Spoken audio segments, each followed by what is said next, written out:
Hello and welcome to the BYU Family History Library webinar series. We're glad you could join us today. I'm Bryant and I'll be your host for this webinar. Please make sure your microphones and web cameras are disabled during the presentation to provide for a smooth recording. If you have technical difficulties during the webinar, please use the chat box and I can address your concerns. You're welcome to use the chat box during the webinar for comments and insights. However, all questions will be addressed at the end of the presentation. Our next webinar is next week on November 11th, Finding Your Ancestors and Relatives with Military Records. And that'll be with James Tanner. And that's Wednesday at 5:30 p.m. If you would like to access a previous webinar, please visit our webinar index on our website or search on our YouTube channel. All of our webinars are recorded and uploaded by the following Monday for your convenience. We also post links to recordings and other updates on our Facebook and Twitter accounts.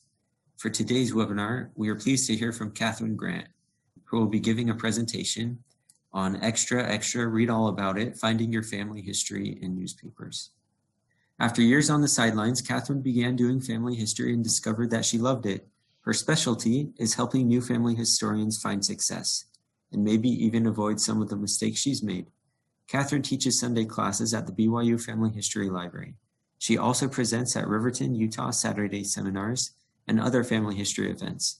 Her column on family history ran in the Nauvoo Times for about a year and is still available online. In addition, she is a regular contributor to the Family Search blog. Kathryn works as a technical writer and instructional designer with a focus on usability and process improvement.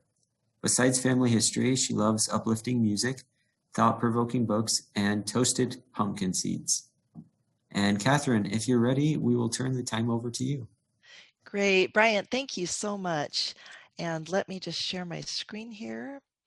And I see there's a question in the chat right away by Kathy W. She asks, is there a handout? And I actually have stopped giving handouts for my webinars because they become out of date 5 minutes after the webinar is over. And so what I do is share a link to the slide presentation. And then as I update the slide presentation, that means you'll always get the most up-to-date version. So I will go ahead and put the link to the slide deck in the chat by the end of the class. So thank you, Kathy. Great question. Okay, so let's see. I'm going to share my screen. And you should be seeing Extra, Read All About It, Finding Your Family History in Newspapers. I am so excited to share this webinar time with you. This is a fun topic, and I think that newspapers are maybe one of the underappreciated sources for family history. So here's what we're going to be talking about today. First of all, how can newspapers help me with my family history? Then we'll go through 3 research examples, going from a very simple one to more complicated ones. And then we'll talk about how you can find and search in newspapers online. So first topic, how can newspapers help me with my family history? In order to understand that, it's helpful to understand the most helpful article types that exist in newspapers that are relevant to family history. As you can imagine, a lot of content in newspapers doesn't have anything to do with family history. But here are the 6 article types that I found the most helpful. Probably at the top of the list will be obituaries, closely followed by any type of death, funeral, estate, or probate notice. Also, engagement, marriage anniversary, or divorce notices can be very helpful. Birth notices, including birthday celebrations.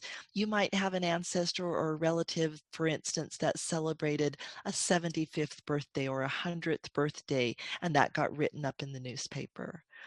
Then also, we think of Facebook and Instagram as being modern inventions. They totally aren't. People have been doing this for years. They just use different tools. So back in newspapers in the olden days, they would have gossip columns. And as you read over them, they are so similar to Facebook. It just makes me smile. I think you would smile too. The next one kind of breaks my heart, but it bears mentioning. And that is that There are notices published in some newspapers at the time that slavery was practiced that relate to enslavement. So there might be notices for the price of a slave, or that a slave or an enslaved person had run away or something like that. And I could hardly even mention this without crying, to be honest. But the reason I did want to mention it is that it can be a source of information for those who were enslaved, and they deserve to be recognized and honored and remembered. And so if you're working on any kind of enslavement in the early history of the United States, then newspapers could give you information that would help you as you're trying to document and honor those people. And then finally, there's just kind of miscellaneous articles. I found interesting information in the most unlikely of places. So maybe your ancestor was in a play, or they were in a sporting event, or they got some kind of award. Once I even found a short biography on a man who had been promoted to some kind of a company office, like he had been a vice president or something. And when that happened, or excuse me, he got promoted to that office. And so when that happened, they wrote up a little article in the newspaper. And so there was some interesting biographical information about him in a place where I had not even expected it. So most of the time too, we'll talk about this a little bit later, but most of the time you'll be searching by name. And so and you can often narrow it by the type of article, but if you just don't narrow it by the type of article and search by name, you may find some interesting stuff like these business articles or sporting events or so forth. So, what kind of treasures might you find in a newspaper article about your ancestor? Well, one of the biggest things is missing family members and relationships. Sometimes family members will be mentioned in a newspaper article, especially an obituary, that you might not have found any other way. Maiden and married names for women can be mentioned in newspaper articles. Another one that is significant for members of the Church of Jesus Christ of Latter-day Saints is that temple ordinances are different depending on if the person lived to be age 8 or beyond. So sometimes newspaper articles can give us that proof that we need. Maybe we didn't find it in a census, but we find evidence in a newspaper article that the person did or did not live past age 8. And then also newspaper articles might mention a religious affiliation. One reason that is so significant is that knowing their religious affiliation may lead you to records for that person. For instance, if it mentions that they were Catholic or they were Quaker, then you know that that's where you can go to try and look for more church records for that person. Also, obituaries or death notices may indicate the cemetery where the person was buried. A reason that that's really helpful is that it may lead you to a headstone, or even sometimes better is that if you know the cemetery, you can contact the sexton of the cemetery. I did that once, and this sweet gentleman sent me a bunch of information beyond what I even asked him for. I emailed and said, "Hey, my relative so and so is buried in your cemetery. Can you tell me anything else about her?" Well, he checked the records in the sexton's office, not only sent me back information about her, but all the people in the family that were buried around her. So that's another treasure that you may find that may lead you to more information. And then also, you just may find just fun, interesting biographical information, such as different places they live, their residences. You may find job information, hobbies and interests, accomplishments, and more. So newspapers can be especially helpful when records are missing. A huge example that a lot of us deal with is the burned 1890 census. So newspapers can help fill in the gaps there. And then also they can help fill in gaps when the records simply lack information. It's not a shortcoming of the record, it's just that information wasn't part of the record. An example would be a lot of records don't contain a woman's maiden surname, like a military record. If you're listing a next of kin, there's no reason that the person would often no reason the person would put the woman's maiden surname. And so those newspaper records can help fill in these gaps of other records. An important thing to remember when searching in newspapers is that quality varies. What does it depend on? Well, for the originals, and by originals I mean the paper copies, it depends on who gave the information, and it also depends on who wrote it down and edited it and typeset it. So now we're so used to, if we want to put a death notice in a newspaper or an obituary, we email it in or we text it in. It's just, there's a lot less room for error. But remember, obviously, in the olden days, days of historical newspapers, you either went into the office or you called them on the phone. And the more people that got involved in passing that information along, of course, the greater chance for error. So quality varies in the sense that you may have errors that were actually in the original newspaper. But not only that, when you start transferring over things to digital copies, you introduce a new layer of possibility for error. So for digital copies, the quality depends on the state of the originals, the state of the paper copy. So as you can imagine, if the paper is getting old, it's turning yellow, starting to disintegrate, maybe it was stored poorly and it has mildew on it, all of that is going to affect the quality of the digital copy. And then not only that, it depends on how the content was digitized.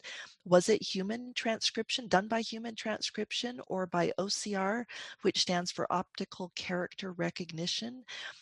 Both of those come with their own challenges, and human transcription is usually only used on really small projects.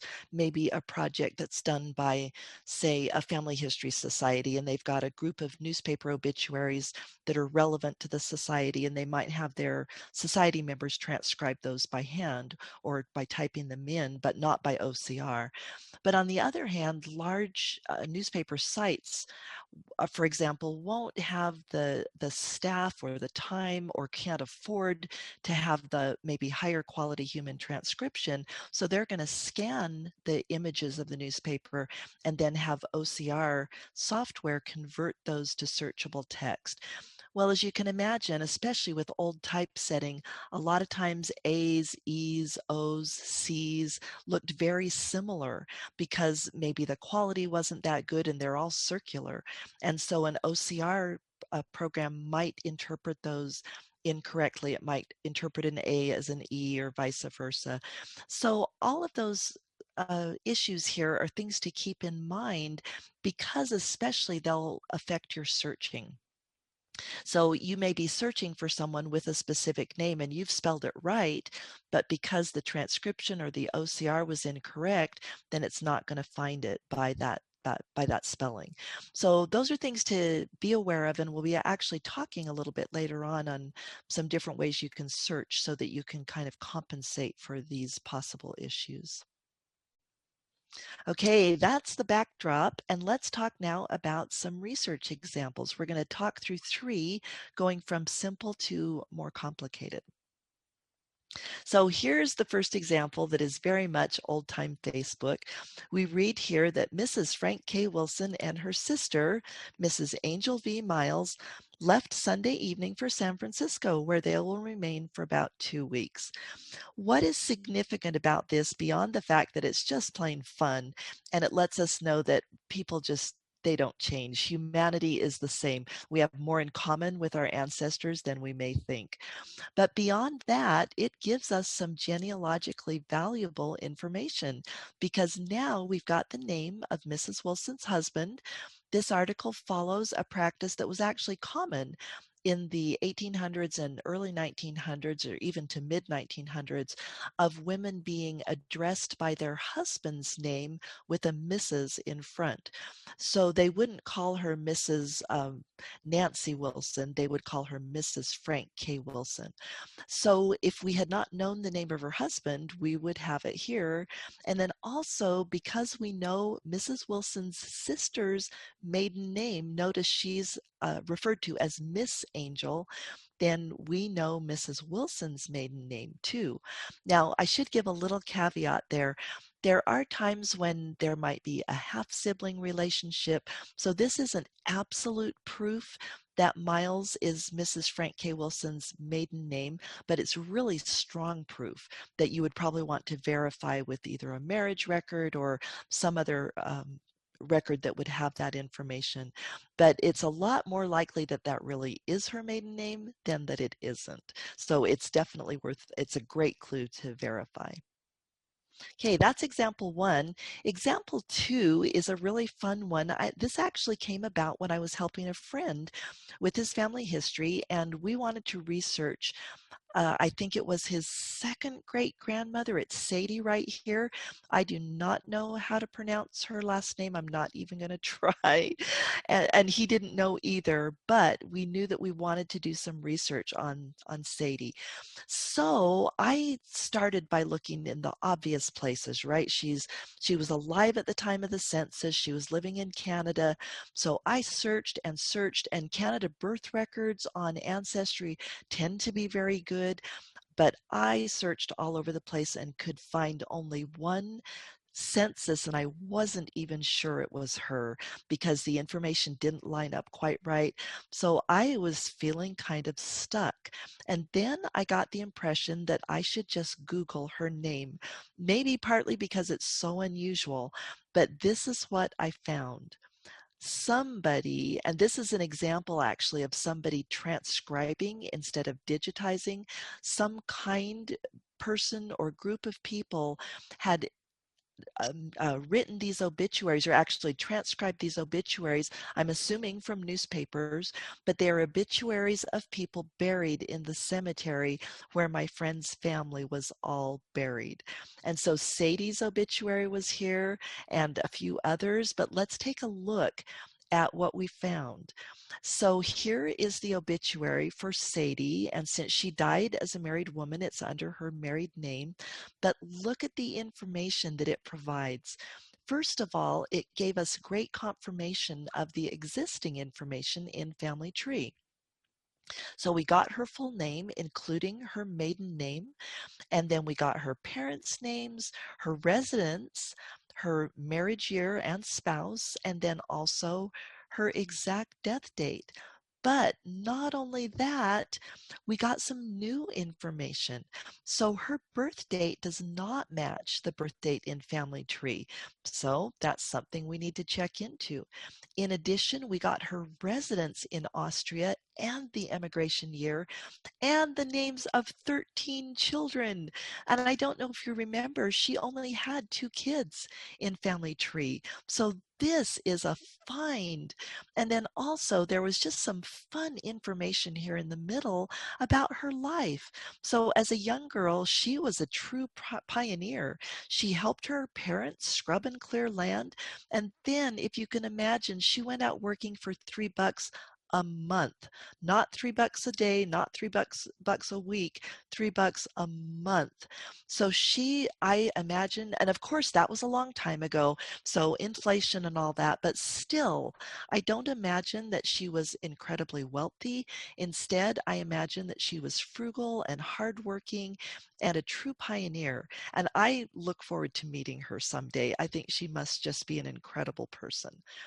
So that's her obituary, but guess what else we found? We found her husband John's obituary on the same page. So in a similar vein, we went through and looked at, okay, what is the information that we already have in Family Tree, and is it matching? Does it confirm it? And yeah, we had, okay, the name of the spouse matches and the marriage information matches.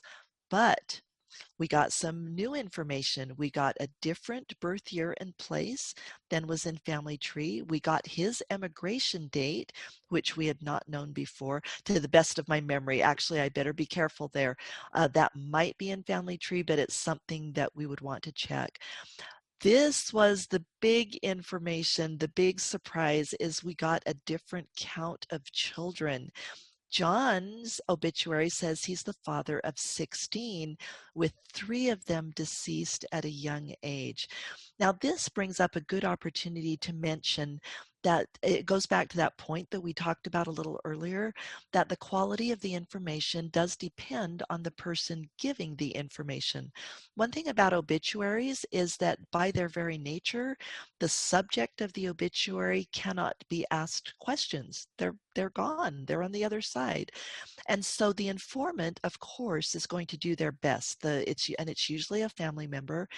But it looks to me like the person who did Sadie's obituary and said that she had 13 children, yeah, there it is, that said that she had 13 children, probably didn't know about those 3 children that died young. But whoever gave John's information was aware of those 3 extra children. So that's my theory, at least my working theory. But then we would want to prove that with more research. We'd want to find information on all those kids, and then hopefully also find those 3 missing babies, and with proof who the parents were when they were born and so forth. So that is a huge find, to make sure that all 16 of those kids are accounted for. And then also we get some job information for John. He apparently during the winter cut cordwood. That's not easy work. So he was a true pioneer as well, just out there doing hard physical labor to make a living for himself and his family in a new land. So my hat is just off to both of them. Well, guess what? As we searched through the page, we found yet more information. There were obituaries for 2 of their sons, and then also, and this was a huge find, there was an obituary for Sadie's brother. And so, just looking at this, you can see this gave us just scads and scads of information that had not been so far in Family Tree, or at least wasn't connected to the family. Actually, as we worked through this a little bit, some of the people were already in Family Tree, but they weren't connected to the family. So, well, that brings up a really important point right now. That was a deluge of information, right? I mean, there were literally dozens of new facts that we needed to deal with. The problem is that newspaper information is rarely presented in a systematic way. I honestly do not know of any newspaper that forces people to write an obituary in a certain format or a death notice in a certain format. I have noticed on some English newspapers, a lot of the death announcements, say in the 1800s, follow a very similar format. And so there can be some similarities or some kind of systematic presentation of the data, but usually it's not systematic. It's just all over the map. So if the newspaper information is rarely systematic, that means we need to be systematic. Well, what do I mean by that? This is an example of how we could process Sadie's obituary to make sure that we didn't miss anything. That actually reminds me, one year at Roots Tech, and I wish I could remember the name of the woman who gave this presentation, but the name of the presentation was something like Wringing a Record Dry. In other words, the whole focus of her presentation was to get every last bit of data out of the records that we look at. And no place, I think, is there a richer abundance of data than in these wonderful obituaries. And so what I like to do is create a table to enable me to track the information. So I just kind of go through fact by fact. The name, there was no discrepancy about the name, so I actually didn't log that in my table. There wasn't really anything to do with it. She was already in Family Tree. It was correct. But as we mentioned, this birth date conflicts with the information in family tree. So I just noted, here's the fact, the birth date doesn't match family tree, and here's my to-do list. I need to resolve that conflict. And then I just have a column at the end where I can check off when I'm actually done that. And sorry, this is actually for illustration purposes. I have not yet resolved that conflict, and I don't think my friend has either. So the next one, residence and immigration date, I need to verify if that's in family tree. I've noticed that she says she has 13 children, but her husband's obituary says 16. We've probably got 3 missing babies to look for. And notice that no spouses are mentioned here. So we've just got first names for these 13 kids. Well, we could look for the spouses of all those kids. And then also, this is such a delightful little life sketch that it would be fun to create a life sketch in Family Tree based on all of these facts. So do you see how that works? I haven't obviously gone through all of that, both in the interest of time and the interest of space. But if I were to continue doing this, then I would go through every single fact in here and I would note it in my table, and then I'd work through everything to make sure that I really had wrung that record dry. Okay, we are on to example number 3. This is finding the spouses of Sarah's daughters. This is a little bit more, I don't want to say complicated, but it's definitely a little bit more complex. But I hope that it will give an example of how much you can actually get from an obituary, even if it doesn't seem like you can at the time. Like right up front, you might think, oh, I'm never going to be able to find this. But let's walk through how we were able to find the spouses of Sarah Burt's daughters. So in this obituary for Sarah, there's a short little biography here, and it says surviving Mrs. Burt are 5 children: Mrs. Stevenson, Miss Burt, Mrs. F.W. Clay, Mrs. Stanley Elman, and then John Burt. Sorry, that red is slashing through it, but there's John Burt. And so let's put this into a table so that and do you know what I just realized? Oh, this is so interesting. So I actually have 2 death notices for her, and I had forgotten that this one doesn't mention who Miss Burt is. But on this table, I actually know from the other death notice that it's Henrietta. So I need to update that page and put the other death notice on there. So this is an example of seeing how we need to use more than one record, and that often newspaper records are not going to be enough just on their own. We're going to want to use other records like censuses and birth, marriage, death, military, whatever it takes to verify the information that we find in newspapers. So here are Sarah's children in the 1900 census listed in birth order. Her oldest daughter is Frances, followed by Marion, who was married to a Mr. Churchill at the time. Then daughter Shirley, daughter Henrietta, daughter Madeline, and son John. Well, let's compare that to the children in the 1920 obituary. So we've got a Mrs. George Stevenson, a Henrietta Burt, a Mrs. F.W. Clay, a Mrs. Stanley Elman, and our John Burt. Well, who are the women listed by their husbands' names? Just by looking at this, there's no way to tell. Well, Henrietta is accounted for, as I mentioned, so we don't have to worry about her at this point. And then also John is, of course, but right now we're trying to focus on finding the spouses of Sarah's daughters, because finding married names of women is much harder than just following a man through the census and seeing who his spouse is.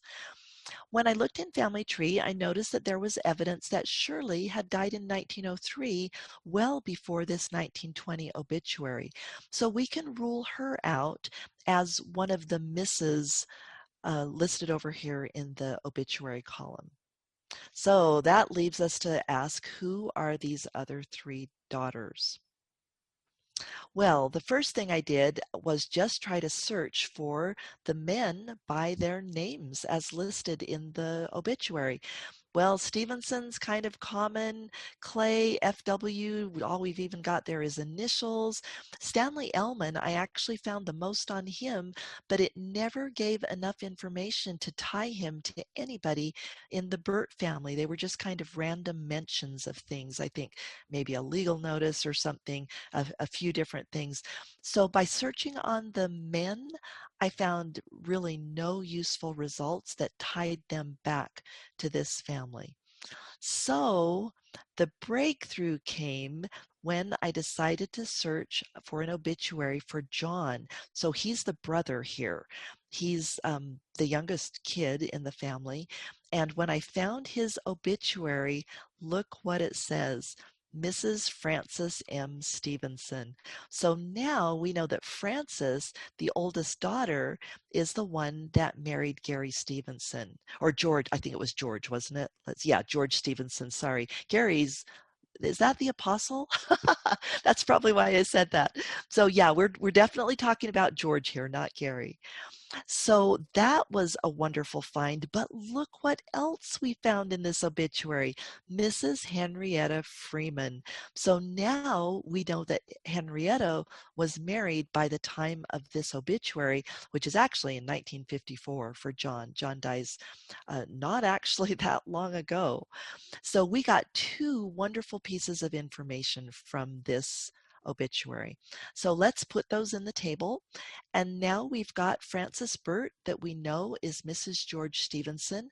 And then just on a hunch, maybe it was because Frances was up there at the top and so was Mrs. George Stevenson, I started to theorize that maybe the girls had been listed in birth order. Well, when I looked at it closer, I realized that doesn't work for Henrietta.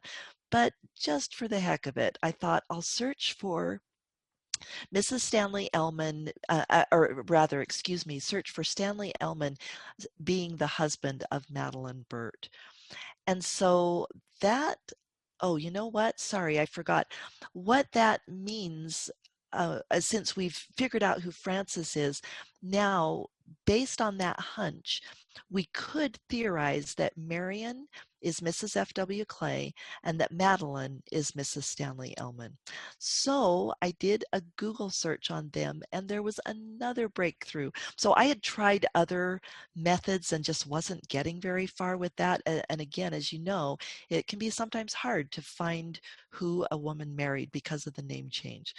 Well, there was a wonderful history on the Washingtons that I found through Google, and it says not only who Henrietta married, so it's got her husband as Earl Freeman, but it also gives, oh my goodness, I don't know if you can hear that. My phone heard me and it started talking back to me. Google thought I was talking to my phone, which I wasn't.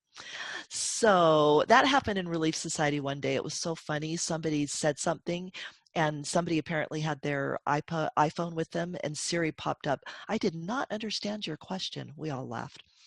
Okay, so this was a great find that we now have a full name and a marriage date for Henrietta's husband, and we also have Madeline and an about year for her marriage and the full name of her husband.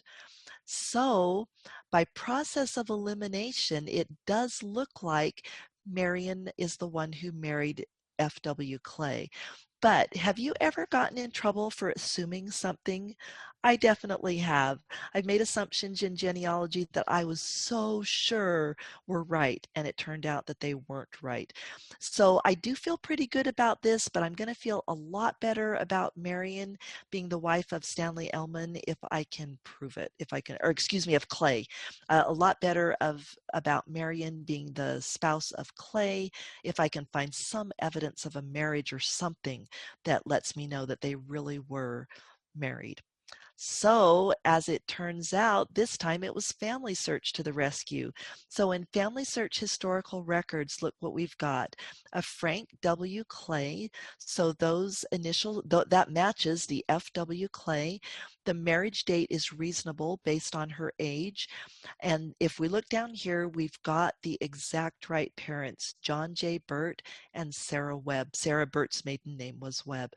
And so we have found absolute evidence that, where is she here? Oh, I don't see her name, but that Marion married Frank Clay. Is she on there? Yeah, there she is. Oh, that's the other thing I wanted to point out is that you notice remember in the 1900 census, she was already married to a Mr. Churchill. Well, apparently he died because her marital status on this wedding marriage record is widowed, but she was married under her widowed name, which is what we would expect. So this provides the evidence that Marion Churchill or Marion Burt really did marry F.W. Clay. So this is what it looks like when we fill out our table and we now are confident that we know the spouses for all of the daughters listed in the obituary. How exciting is that?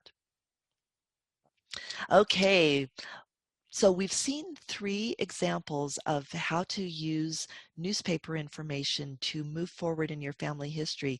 Now let's talk about some places that you can find this information and also how to search it. I want to mention that this is not at all exhaustive.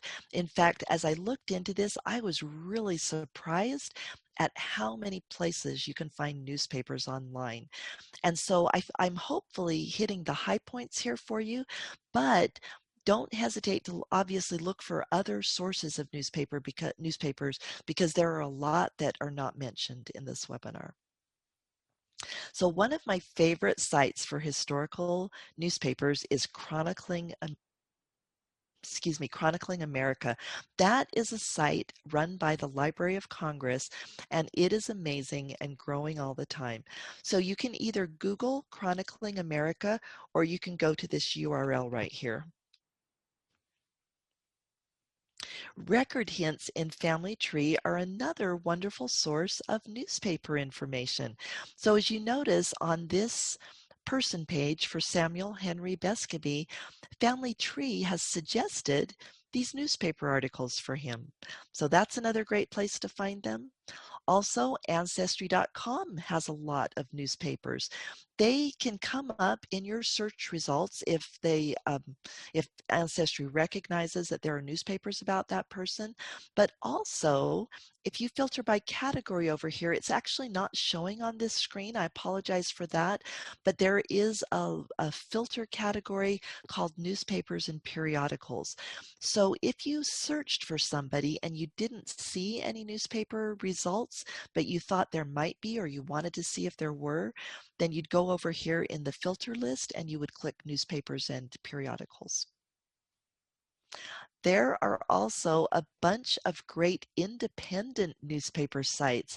So I'm going to mention 2 of my favorites because I've done some of my family is from Canada and from Australia, so I've needed to do research there.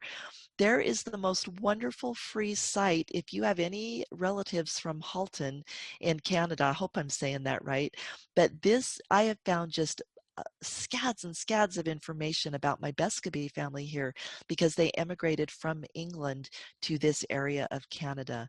And then also Trove is did I mention these are all free, these sites that I'm mentioning, and there are a lot others. Obviously the Library of Congress site would be free as well.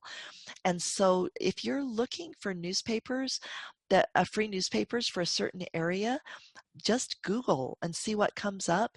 Another great place to check is the Family Search Wiki. So look in the Research Wiki and for a certain locality and see if newspapers are mentioned for that locality. Trove is amazing. What I love about Trove is that not only does it let you search digital newspapers, but if you find errors in the OCR scanning, you can submit corrections to those errors. So if you're doing any research in Australia, I would strongly recommend this site. And here's the URL down here, but you can also Google it. Just Google like Trove Australia newspapers. Now, there are also some really excellent sites that are available for a fee. You need to decide, of course, if that's worth it to you to pay the money for that. Some of us are on a tight budget, and so we need to stick with free sites. But then other times you say, okay, it's worth it to me to spend the money. And actually, Genealogy Bank is one of the most reasonable cost or pay for use sites that I've been on. So this is American newspapers, but they've just got a lot of stuff. I've been able to find some really great stuff about my family using Genealogy Bank. So it's just genealogybank.com.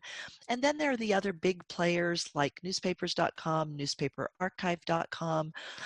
Again, you can just Google and find those. They'll usually come up at the top of the list, and they'll maybe have some ads associated with them. So if you're looking for those types of sites, that's what I would recommend, is just Google them, and they're pretty easy to find. Another wonderful place for obituaries is Find a Grave. Now, these are usually, in fact, probably always, honestly, contributed by volunteers. So looking at this obituary, it looks to me just there's some little typos and things in it. So it looks to me like this was probably transcribed by a human from this Burlington Hawkeye Gazette. And so, which is fine. I mean, bless their heart that they transcribed this for us so that it's right here and we don't have to go searching for it. So you will oftentimes find an obituary attached to a Find a Grave record, and just be aware that those are volunteer contributed. And so occasionally you might see some mistakes in them, but even if there are mistakes, they're still a really good source, and you can get the original a lot of times if they've included the source information, or if they haven't, still it might give you some text to search on a newspaper site. So this is just and another thing to indicate is that on Find a Grave, as you may be aware, not every Find a Grave record is going to have an obituary. Just if somebody contributed one, it will have one. So when you find them, it's a really good thing. And there are other sites that are particularly just for obituaries. Two of the most maybe with the largest collections are legacy.com and tributes.com. But also, if you want to look for other sites, Google and see if, just Google obituary websites or something like that. And they will oftentimes let people post their information for either no fee or a small fee, and then they will let you search it for free or for a small fee. And it just depends on the site. So you just want to look at the conditions or the terms of using those sites. Public libraries are another often overlooked resource. So I've posted the page here from, I'm a member of the Salt Lake County Library System, or I should say a card holder, I guess. Is that the right word? But I subscribe to their library system.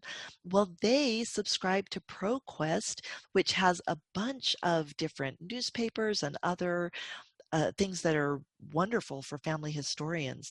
So the point of this is definitely check out your public library and see what resources they offer for genealogy. And a lot of times they will include newspapers and other great resources. I did want to, at the end, I know this section was on searching online newspapers, but I wanted to mention, don't forget microfilm, because there are still a huge proportion of microfilmed newspaper, how do I say that? Microfilms that contain copies of newspapers, but they have not yet been digitized. And so where do you find those? WorldCat, the library catalog that lets you search multiple libraries is a great place. The Family Search catalog lets you search for microfilm. COVID has fouled that up a little bit, making it harder to go to a library. For instance, in the BYU Family History Library, they do have a lot of microfilm. Unfortunately, since I'm not a student there, I can't actually go into the library right now, but students can, as I understand it. And so we're slowed down a little bit with microfilm during COVID, but hopefully after this all blows over and everybody's healthy again, then we can go back and look at those microfilms in the various places where they are stored. Okay, we'll like to end up here with just search tips for when you're looking for information in digital newspapers. So one great tip is to use a newspaper search engine. This elefine.com, I had actually never heard of this before. I think somebody mentioned it at Roots Tech, but it is a search engine that allows you to search a bunch of newspapers and historical newspapers, and it's growing all the time. So what a great name, right? Elefine, like elephant. So elefine.com. Another great place to search is the Google News Search Archive. The URL was kind of too awkward to put in here. So if you just Google News Search Archive, you'll get this page with links to just dozens of different newspapers. Also, you could use advanced search on individual sites. I almost never get good results with a basic search, but in the advanced search, it can allow you to specify maybe other names that you expect to be included, a name of a relative in an obituary, a location, an occupation, things like that. So I would definitely look at the advanced search on whatever newspaper site you're using and see if it could provide you some extra functionality for searching. And then the last point I wanted to make is to remember to search creatively. So if you don't find something with the full name of the person, take out the middle name, take out the first name, search by a married name, search by a maiden name, change the year span. There's all kinds of things you can try, but if something doesn't work, don't give up. Try some other things because you may be surprised at what you'll find. And that's especially the case when newspapers have been scanned with OCR technology. So maybe you're searching for a name and you've got the right spelling, but it's been OCR differently in the newspaper, so it doesn't come up when you search. So don't give up, search creatively, and you'll have a lot better chance of finding what you're looking for. So that brings us to the end of our webinar today. By way of summary, we talked about how newspapers can help you in family history. We walked through 3 research examples, and then we talked about how you can find newspapers online and also how you can search them online. So that brings us to the end, and let's see if we've got any questions. I'm going to go ahead and open up the chat here. And let's see, I'm going to scroll up to the top and just make sure that we go through all these questions. So Lara Lee, I hope I'm saying your name right. She said, I found via newspapers the wife of one of my ancestors who was murdered. Oh, I'm so sorry. I have more work to do because this was just a bookend to a family that seems to have had a lot of distress. Oh, yeah. You know what, Lara Lee, again hope I'm saying your name right. You bring up a really good point that not everything we find in newspapers is positive, but you know what? Not all of everything in our lives is positive. And so in order to know and understand our ancestors, we want their whole story. So we may run across some challenging things, even some painful things, but it's all part of their life story. And I think as we look on their lives with compassion and an acknowledgement that all of us have our challenges, that kind of helps with those painful aspects. So Lara Lee, thank you very much for bringing that up. Marcia asks, what is cordwood? My understanding is it's a wood that you had to chop up, like for firewood and so forth. If anybody, oh, it looks like Lara Lee answered that, wood for burning in fireplaces. Yeah, so let's see. And we have the question about the handout. That actually reminds me that I just need to grab that for everybody. So I'm going to, oh, you know what? Let me go back to the beginning slide so that this link doesn't send you to the end slide. And we're going to take out this stuff that we don't need and copy. And I just pasted that into the chat. So that will give you the exact slide deck that we looked at today. Okay, scrolling on through the rest of the questions here.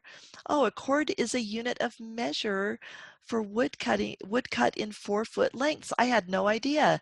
Thank you very much for mentioning that. Okay, it looks like we've got an advertisement there, which I'm going to skip over. And then, okay, we just talked about the handouts. Sandy asks, wouldn't it be best to look for the original obituary instead of just relying on Find a Grave?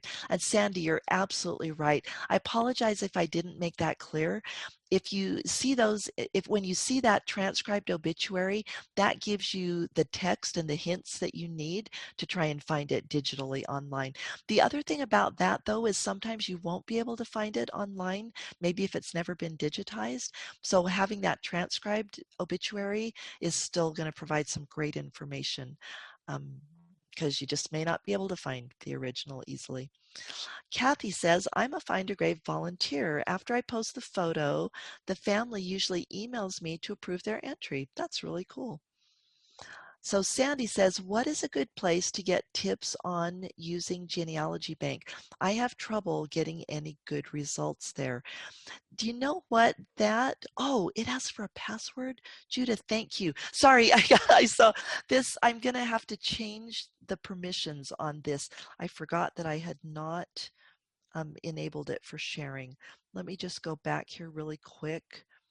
And then Sandy, I'll address your question, but I'm going to go share and change to anyone with a link. So now everybody, I apologize for that. Now you will be able to view this slide deck without a password. So back to Sandy's question. Do you know what, Sandy, as far as good results on Genealogy Bank, I thought that I had seen something about that was on Genealogy Bank that talked about how to get good search results. I wonder if it was in the FAQ. Yeah, there's something here about advanced searching. How do I find a person? So Sandy, I would probably look through these frequently asked questions and then also maybe go to the Learning Center and see if there's anything in here that would help you get better search results. And if that doesn't help, I would actually contact them and explain to them the issues that you're having and see if they can offer any advice. So thank you, Sandy. That was a really great question. Charlene, thank you for your kind words. And then Stu says, when you contact a cemetery for information, do you generally have to prove you're a family member? Stu, I have never had to. A lot of other places are very particular about that. For instance, the Social Security Department, you have to prove that you're a relative before they'll give you a copy of the application or the death claim or whatever.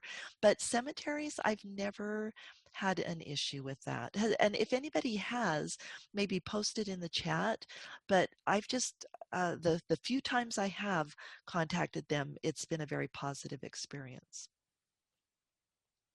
So I think that brings us to the end of the questions. Unless anybody has other questions, Bryant, I'll turn the time back over to you. Awesome. Thanks so much, Kathryn. You're welcome. And thank you everyone for joining us today. It looks like that's all the questions in the chat box. Oh, there might be one more. Yep, there's one more question from Marissa. It says, might these newspapers also help connect with newspapers from other countries? Do you know, it's possible, Marissa? That is a really good question. I have not often seen that happen, but once in a while, a newspaper like an obituary will say something like, such and such a paper, please copy. Like if the person maybe died in one place but was going to be buried in another. So I think it's kind of tenuous to have, or maybe unlikely is a better word, to have newspapers connect with newspapers from other countries, but there's still a chance that that could happen. So I think it probably just depends on the individual circumstance. Thanks for asking that question.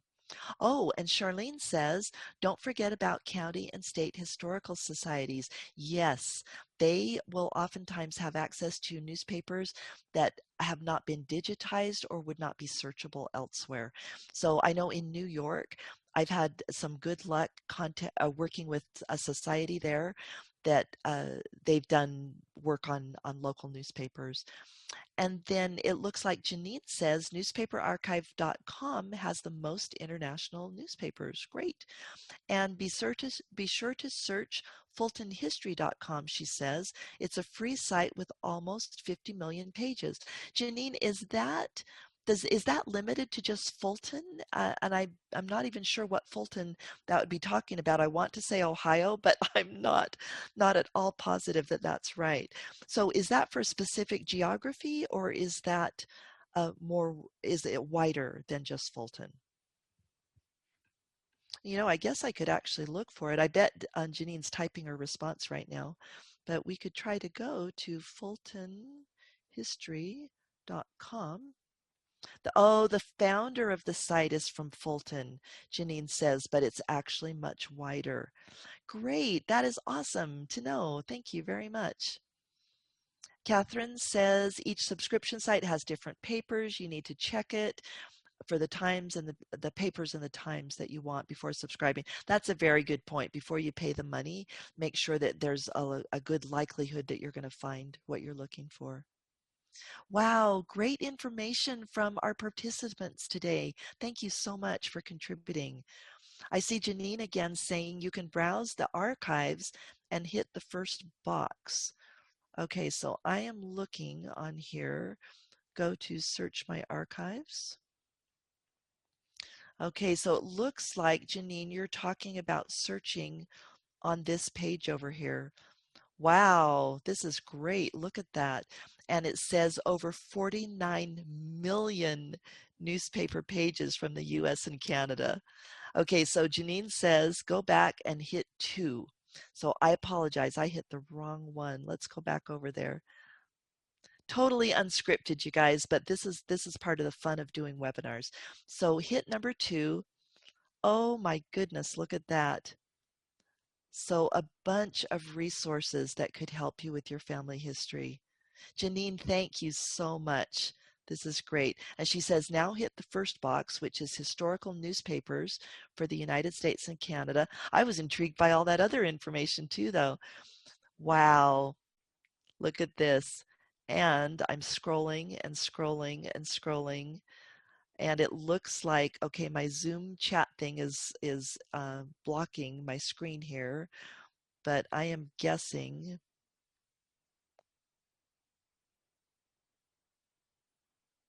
I was guessing that there would be a way to scroll past the A's and B's, which I'm not seeing. Oh, I bet it's these pages maybe? Nope, clicking that did not help. Janine, is there a way to scroll to other pages? And I'm going to try and get back to the chat, get rid of my zone alarm thing here. Okay, she says hit the first box. It goes on for 11 pages. At the top of page, go all the way to the right and find the arrow. Okay, let's minimize the chat. Aha, here's the arrow that Janine is talking about. So when I click that, I get on to the next page. Perfect. Janine, thank you so much. I had no idea about this site. I had never looked at this. This looks like a fantastic resource. Thank you very much. Okay, I'm just going to double check the chat and see if there's anything else. Yes, I may not sleep tonight. Very good point. Who else stays up all night doing genealogy? I bet if you were raising your hands, we'd have like half the audience or maybe all the audience raising their hands. So thank you, everybody, for those great contributions. And Bryant, I'll turn it back over to you again. Perfect. Thanks so much, everyone, for joining us today and for all your awesome participation. Just a reminder about our webinar coming up next week on the 11th, Finding Your Ancestors and Relatives with Military Records. And that'll be with James Tanner, Wednesday, 5:30 p.m. So we hope everyone is able to join us next week at that time. And thanks for joining us today, and have a great day. Bye, everybody.